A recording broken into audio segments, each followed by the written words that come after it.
Hello and welcome to the next video in the series, the non-pushy way to sell professional services. And this little video is going to just give you some of my thoughts on that, thoughts that will hopefully help you sell. Now, the way that I do sales is not like you read in textbooks. I kind of found my own way with it, and this is what I'm sharing with you in this little sort of series of videos. I don't go for the hard sell. I don't watch The Apprentice and the selling machines because it drives me crazy.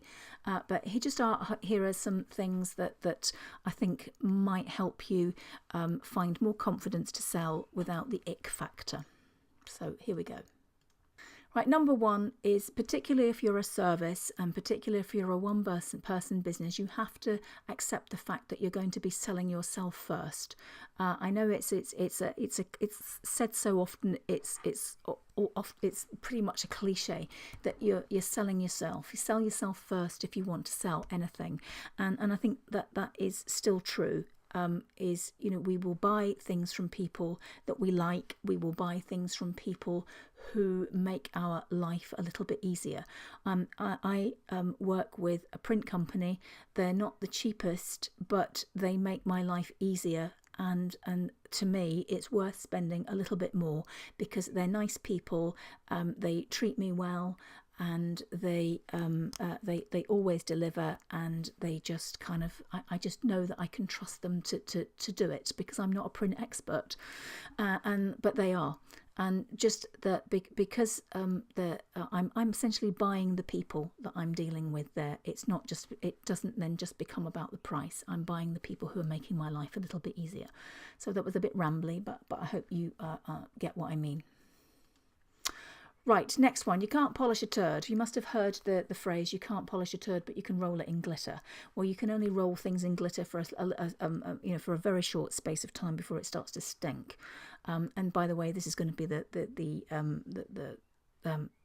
the title of my autobiography when I get round to write it, because I can't tell you how many times over the years in my marketing career that I've been expected to polish a turd and you can't. My point here is that you have to make sure that what you're selling is seriously good, and it is as good as you can possibly make it to be. People don't want mediocrity. Try and make your service as good as you possibly can, and you will do okay. Don't think that you can just sort of take any old rubbish and put a bit of gloss and glitter on it and people will buy it.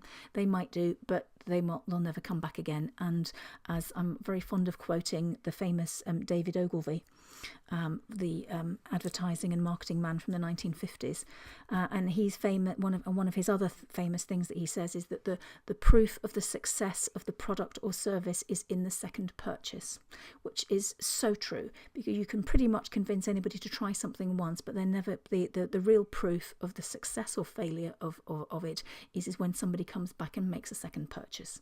So think about that. You can't polish a turd. So don't sell turds. Simple as that.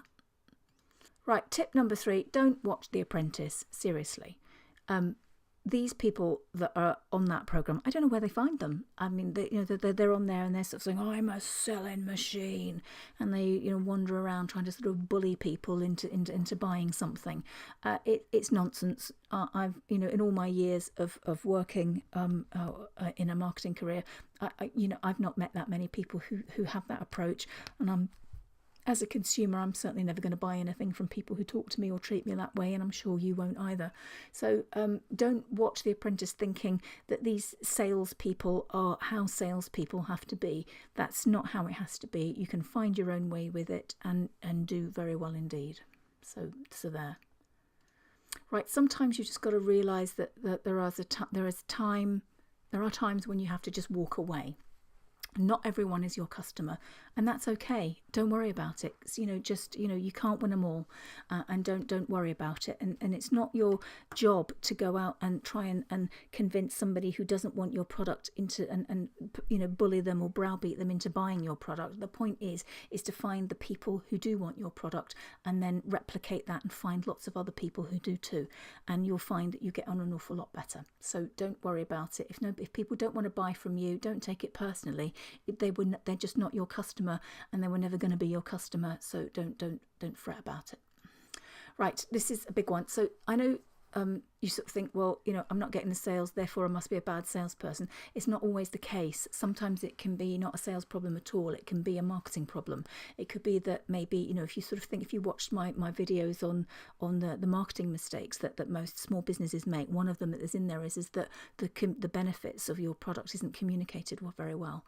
And that could be the reason. It doesn't mean that you're a bad salesperson. It just means that the message isn't right, or it means that you're not selling to the right kind of people. Or maybe it's just there's a miscommunication somewhere along the line, and the communication isn't right. It could be any number of reasons, but it doesn't necessarily mean that you're a bad salesperson. It just means that you need to sort of go back and look over all of the marketing stuff and just sort of check that that's right, and then try again. And you'll probably find that there will be a broken link in the chain somewhere. You just need to find that link and fix it, and then you're all set. Talk to people to find out what they want and need from you.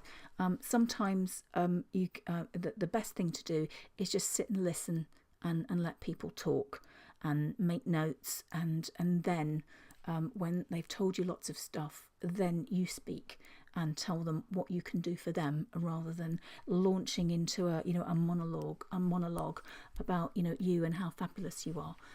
Just talk to people and listen first, and then you'll probably find that you're in a much better position to sell to them. And people like to be listened to, so don't underestimate the power of listening.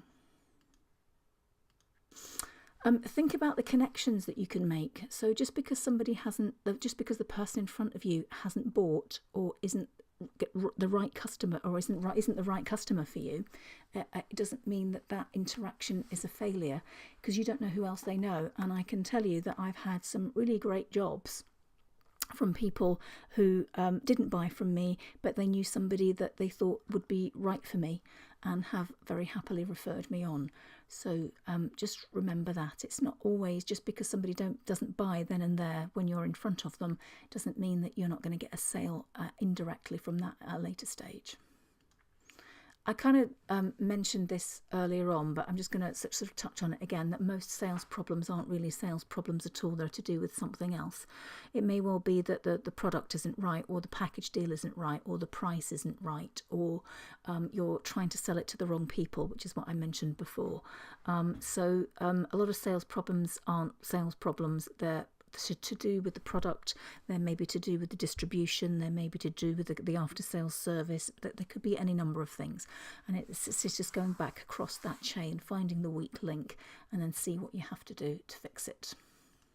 You just got to remember really that stuff doesn't sell itself. It needs some help, and you need to take some kind of action. So just sticking a brass plaque on the door and expecting people to sort of sales to come pouring in, it's not going to happen.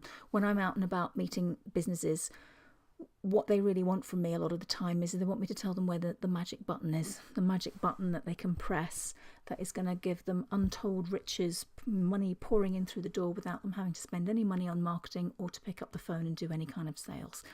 And it doesn't exist. You need to do something.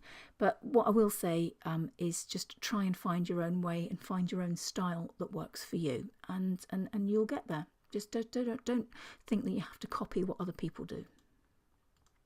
Right, so we've come to the end of this bit, but I've got one more cheeky little video for you, which is just some other little tips that have worked for me over the years that I'm going to talk about. So hopefully, thank you for listening to this one, and hopefully I'll see you on the next one.